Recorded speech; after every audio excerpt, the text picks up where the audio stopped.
Welcome to Open for Business, the Gallatin Valley's only local business and consumer talk show featuring Tom Eaglehoff, the Man Entrepreneur Magazine radio called the leading authority in the United States for doing business in small town. Here he is, speaker, author, small business consultant, and Mrs. Eaglehoff's favorite son, Tom Eaglehoff. All right, welcome everyone. Open for Business. We air every Saturday live from 11 a.m. to 2 p.m. Mountain Time on AM 1450 KMMS in Bozeman, 1340 KPRK in Livingston, Montana. If you'd like to be a part of the big broadcast, go to kmmsam.com and click Listen Live. The call-in number during the show, 406-522-TALK, 406-522-8255. I'm here, you're here. Let's get the show on the road. Let's get back to Open for Business on News Radio AM 1450 KMMS Bozeman. Lines are open at 522-TALK. That's 522-8255. Here he is. He's big, he's bad, and he's open for business. Tom Eaglehoff. All right, thank you, Dan. Welcome back, everyone. It is 25 minutes before the top of the hour, Saturday, March 11, 2017. Don't forget to set your clocks ahead 1 hour tonight. Welcome to the podcast portion of Open for Business. Each week I share some tips and tricks I've learned over the years about advertising, marketing, promotion, and building strong, successful businesses. And if you missed any of my previous podcasts, you'll find them all on my YouTube channel. And while you're there, why not subscribe to my YouTube channel? And you'll never miss another weekly podcast. You'll also find a link to my podcast on my website at smalltownmarketing.com. So today's topic, I want to talk about how to find new business ideas. In the late 1800s, the director of the U.S. Office of Patents expressed his concern that the office would probably be closing soon. Why? Because he was convinced that over the past 19 years, all the ideas that were humanly possible had already been thought of.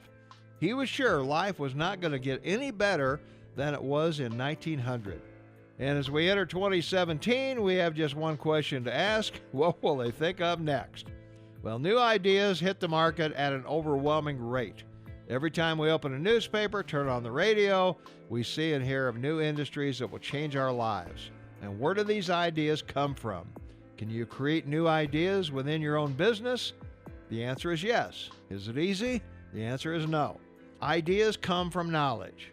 If I wanted to learn to play golf, would I go to the local course and grab the first person I see and ask him to teach me? Probably not.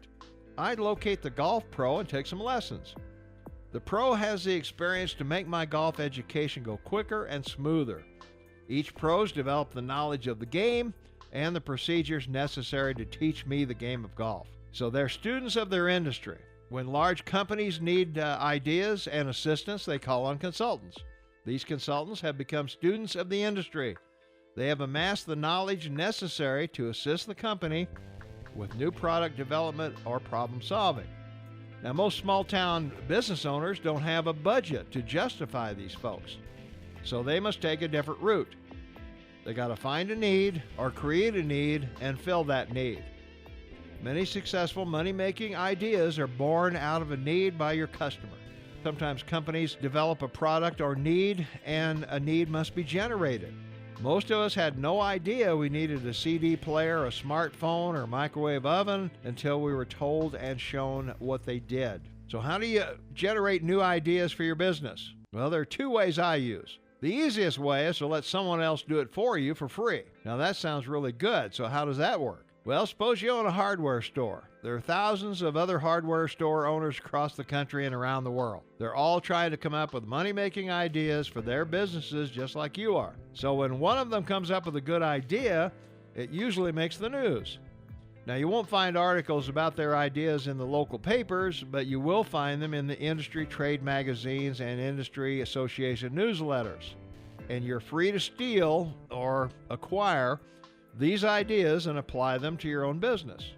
So how do you find new ideas within a business? Well, the second way is to either find a need or create a need for the customer within your own business. And you can be the one written about.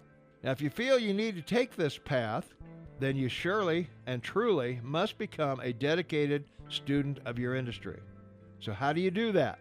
Well, you read. I don't care what sacrifices you make, but you must read something about your business or industry at least 20 minutes every day. More than 20 minutes is preferred.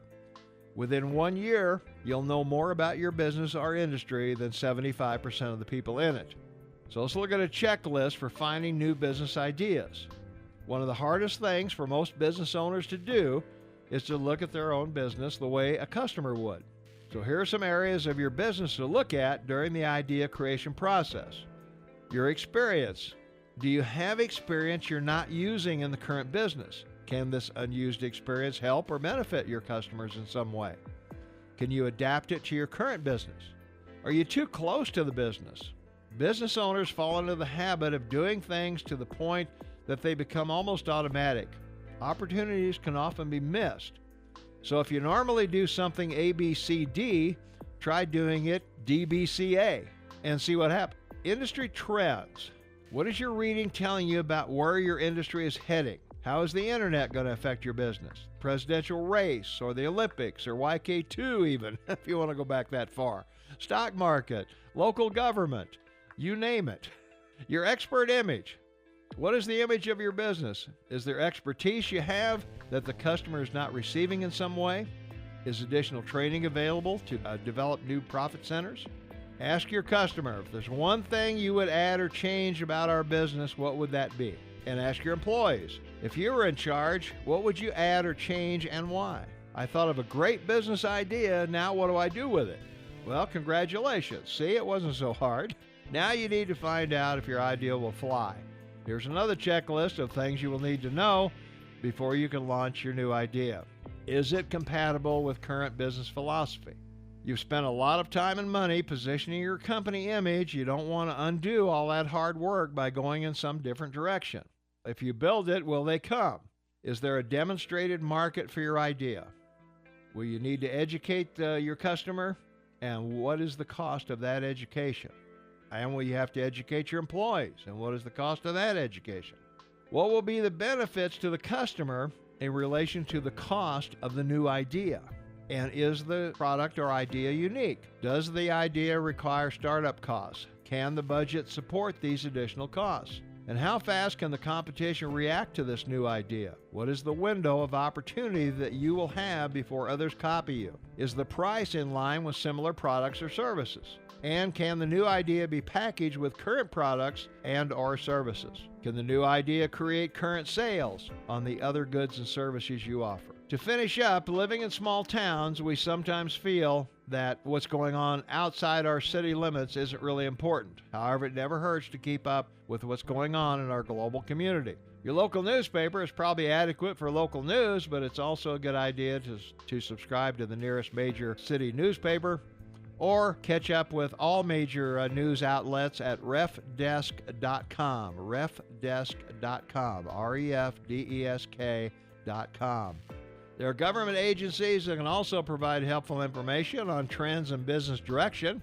Two sites I like are usa.gov/statistics. usa.gov/statistics. That's the Bureau of Labor Statistics and Economy at a Glance time series statistics. And also census.gov. Census.gov, up to the minute population estimates, along with census data, income, current population profiles of your state, your county, your city, etc. And last but not least, what are other people reading? What's on the New York Times nonfiction bestseller list? What popular movies are out there? It's a good way to gauge the pulse of the country and translate that to your business. Knowledge is power. Use it wisely to build your small business. And that's the podcast. If you missed any of my previous podcasts, you'll find them on my YouTube channel. And please subscribe to my YouTube channel.